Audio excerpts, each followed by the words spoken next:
I promised a good early access game, and here it is. Mostly. This game is like if Dark Souls and Diablo made a baby. Challenging combat with big and hard boss fights, lots of loot, and many builds you can make for your character. Intricate level design, and for some reason you can decorate your home and upgrade the town. The game also looks gorgeous. They were going for a painting art style and they nailed it. And that makes the cutscenes a joy to look at and makes the combat animations extremely satisfying. This is a good game, but I have to say I feel like it's in trouble, because its early access progress has been pretty slow. I feel like the hype has completely died down, and there are just some weird design choices and unnecessary annoyances here. Let's break it down piece by piece. If you enjoyed the video, like and subscribe. Premise. You are a Serim warrior, basically a super soldier, I think. You are going to Sakura to fight the Great Pestilence, which is some plague which turns people and creatures into evil mutant monsters. That's pretty much it. Kill the evil monsters and save Sakura. Oh, also the king of the land just died. His son may have killed him or something.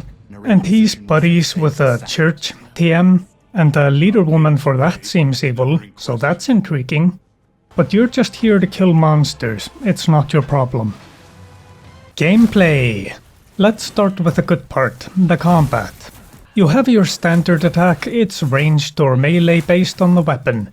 A dodge roll, a block if you have a shield, a parry, and rune magic, which is basically special attacks or a basic spell if you're using a wand or staff. They use the focus bar, which regenerates with successful hits on the enemy and also when you are hit, I think. There's also character abilities like making a light source or healing. There are a lot of combat options and what you use depends on your build, like I never parried. I just dodged or blocked. I built myself as the middle ground. I was fast enough that I could roll quickly, but armored enough that I could make a few mistakes without getting pummeled to death. And you could be a big beefcake block of iron that just ignores all damage and kills enemies despite them stabbing you. Or a super fast dude that kills everyone before they can react and use toilet paper for armor. You heal by eating food which you have to cook with materials you gather. More on that later. Basically, there is great mechanical depth here and great diversity of choice in your approach to combat. Lots of weapons, abilities and armor to choose from. You will find something you like. The combat is fast but also slow and methodical. A single strike or attack combo will eat a lot of stamina depending on the weapon. And a single roll will eat a lot of stamina, so more often than not you'll dodge the enemy's attacks once or twice, or most likely 5 times, and then hit them with a combo back. Rinse and repeat. A single fight takes a while unless you have a really good build, or at least better than mine. You are always looking for the perfect opportunity to strike, and boy do you want to strike. The attacks in this game have some of the best animations I have seen. They have such beautiful flow and heavy impact when they connect. And it feels so satisfying when they connect hard, because some enemies are such annoying little bitches that you really want them to feel pain. Like some enemies will have a 5-hit attack combo or an attack that pins you down, or they just constantly attack and don't give you a single moment to breathe for like 5 minutes. And that pisses you off, so it becomes really cathartic when you finally kill them and they become a ragdoll and get knocked back.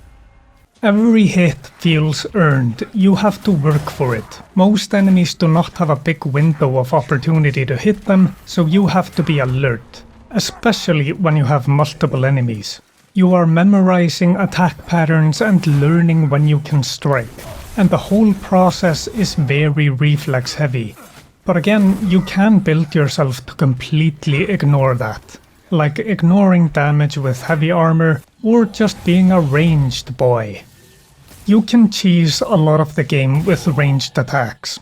like climbing up somewhere the enemy can't get to and then just shooting them until they die while they just stand there. And most of the bosses will be significantly easier if you go full ranged. I've seen some builds that have a spell that absolutely trivializes the game by one-shotting enemies. So you can optimize the challenge and the fun out of the game. Enemies have friendly fire, which is awesome. You can use that in combat. Just make the enemies kill each other for you. So that's the combat. Looks really good, is fun for the most part, and depending on your choices, challenging. It will at least be challenging until you settle into a good build. And because of that challenge, it's really satisfying. The build, basically the gear you equip and the attributes you choose when leveling up.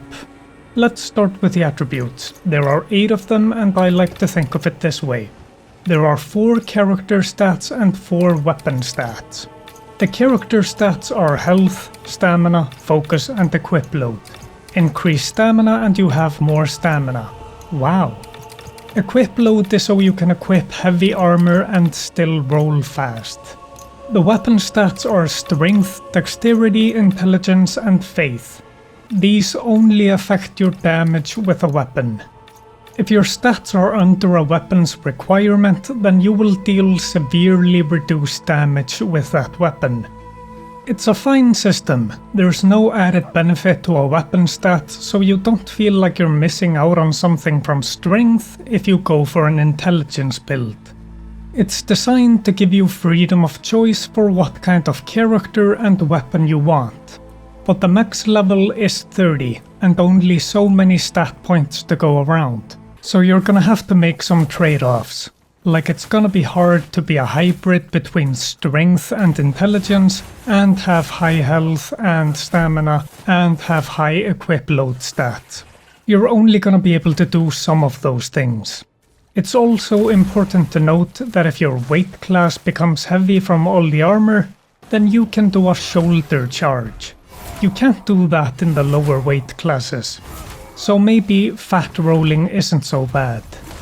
So weapon stat choices are based around what weapon you like and the character stats around generally how tough you wanna be and how fast you wanna move. Now the armor. They don't have stat requirements and getting them is mostly luck of the draw, at least in the early game. Getting them as random loot from enemies or as bounty rewards, and then after a bit of setup, you can craft armor. The heavier the armor, the more damage it blocks and makes you fatter. There are also elemental resistances, like lightning, fire, or probably plague or something. Oh yeah, that's also a whole thing. You can infuse gems into weapons and armor. Like me, I infused some lightning gem on my sword, so that after a few strikes enemies explode in a burst of lightning for lots of damage. And on my armor I inserted health regeneration gems, so that I wouldn't have to eat so much food and could avoid some of the resource gathering.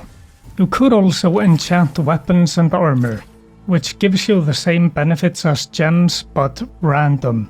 Just choose what you want with gems instead. Before we get into the crafting, let's talk about potions and bombs, because you have those too. Like fire bombs or electricity bombs and defense potions and stuff. And I only really use the defense potions occasionally, for boss fights mostly. And bombs the one time they came up in my quick slot. I didn't really use those because it's not something I want to set up on the fly in the middle of combat. There really is a lot in this game. Crafting resources and upgrading the town. Everything before this point has been executed pretty well and enjoyable, but now we've entered the annoying stuff territory. I actually like upgrading the town even though I consider it an unnecessary feature. You just have to gather resources and bring it to the architect and then invest the resources into an upgrade, like making shops better. For example, the blacksmith starts off as just a shop, but then you upgrade him and he gets a forge and anvil, so you can smelt ore and craft weapons at his shop. There's also an upgrade for an elevator up to the highest place in the city, and some other shortcut upgrade I never managed to find. There are a lot of shops for the many different items that clog your inventory in this game, so the town upgrades are a huge resource sink. But hey, it's pretty cool to start with a shitty town and then over time make it great. Smelting ore, refining wood into planks and refining leather and threads takes real time. So it's a process you start and then go off and kill something. The positive of crafting is that you get to choose what you want and then just upgrade it to be better. The negative is gathering the resources. The resource gathering is the part that I don't like, and it's mostly because inventory management sucks in this game. You chop trees, dig up dirt and mine ore veins and you get some resources from it. That's fine.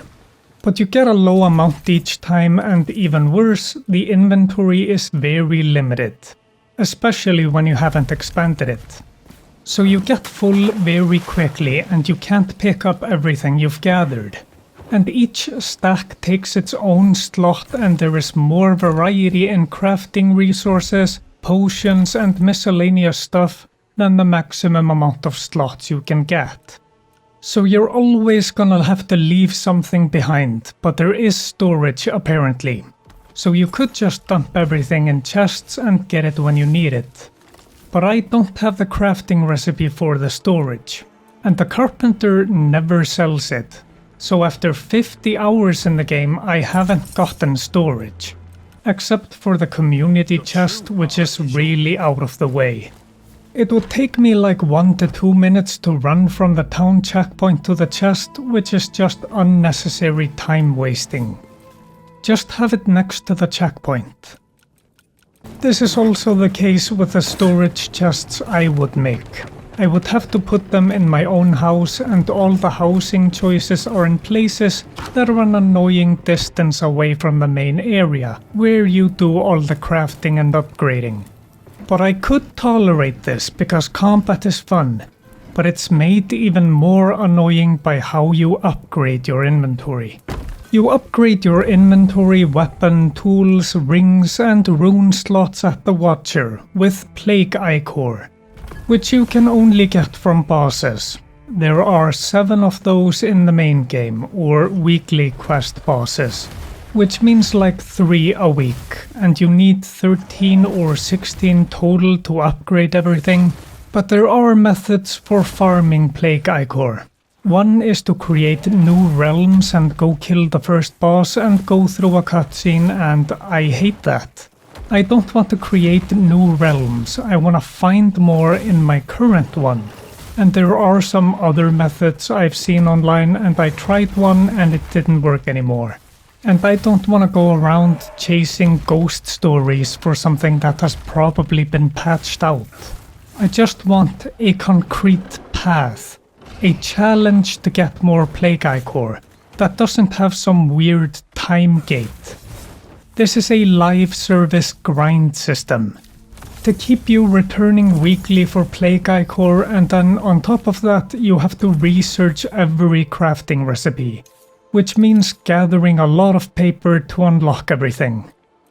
The endless resource grinding is not fun. You don't have to remove it, just give us more per node and give us more inventory space, or at least make storage more convenient.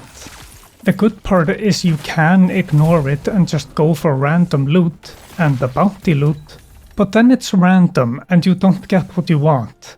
Crafting is more reliable. So you kinda have to use the system if you want the most optimal path.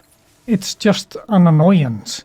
Most people probably buy the game for a hardcore combat action adventure, and not survival crafting, inventory management and grind. It's just a weird design choice. This annoying limited inventory and tedious resource grind is not adding anything good to the game. It is taking away from it, at least in its current state. If you made the inventory limitless, the game would be better. Here's a part that I hate, but I also think they should keep. The platforming. It was incredibly annoying and I hated it every time. It probably would have been worse on mouse and keyboard, but it still sucked for me on a PlayStation 5 controller. And honestly, a lot of the blame for that goes to stick drift. The movement stick sticking to a certain direction. I love that. I love that they keep making controllers that break a little bit after a while and in the most infuriating way possible. The platforming does add a lot to the adventure part of the game and they absolutely should keep it, and I loved the level design. Lots of shortcuts and paths are interconnected, but there were a few times I had to look up where I needed to go. They also added live service stuff in the form of bounties, challenges and pestilence outbreaks. Bounties: an area gets marked and enemies get put there and you have to kill them. Challenges can be collecting resources or killing a certain amount of a certain enemy or chopping a certain amount of trees. The outbreaks turn a big area into a spooky zone and it gets lots of enemies and a big boss. And you get loot from it. Cool. I'm mostly fine with it because you could just ignore it, and if you want more of the game, then here it is. It's a good way to get more loot and money and an excuse to kill enemies.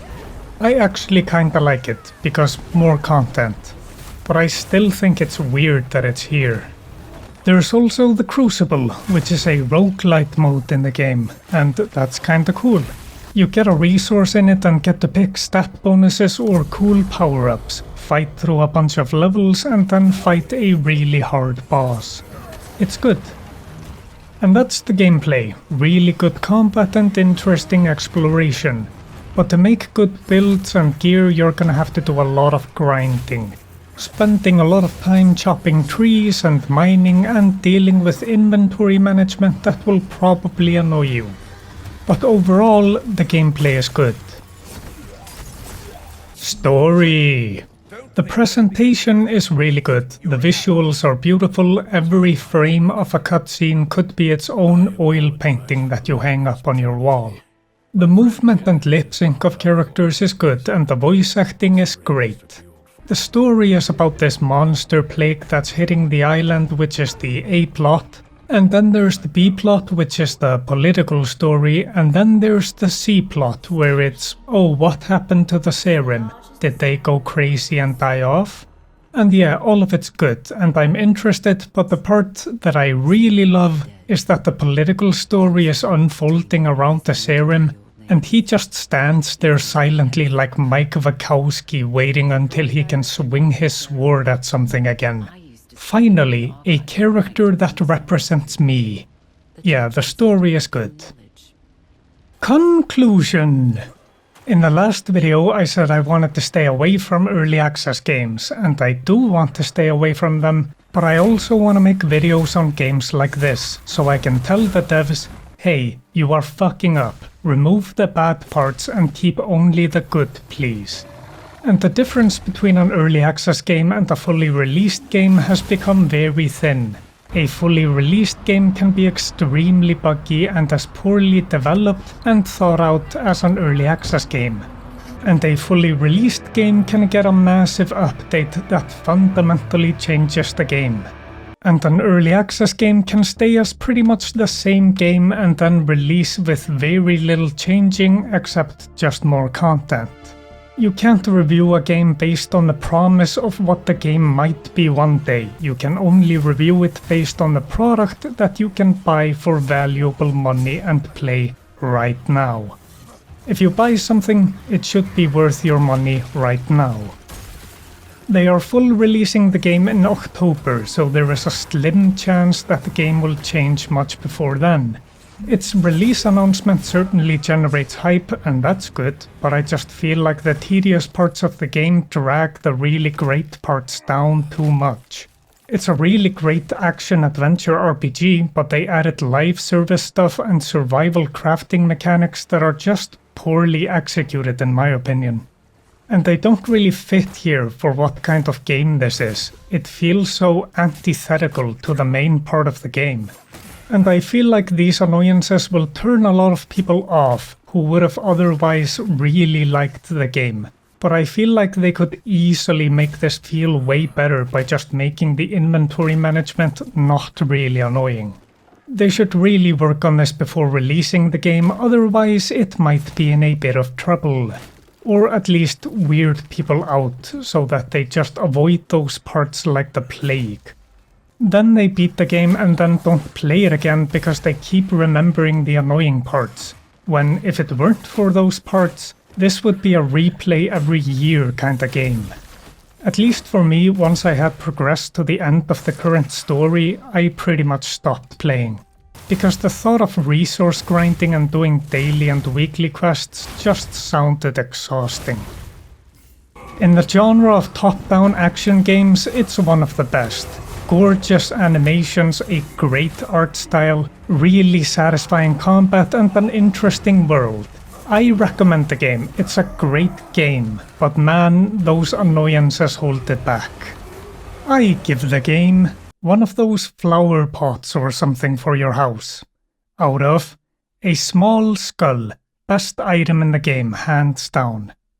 Actually, it also gets a big sword slamming into a guy out of the skull, because that's why you get the game. This was a difficult one to write, there's so much stuff here and all of it connected, so one mechanic is annoying because of another mechanic. So I had to explain things through those connections instead of what felt natural. Hopefully it was easy to follow. Anyway, next time something cool, maybe. Until then, like and subscribe, call me Uncle Brian and have a great day.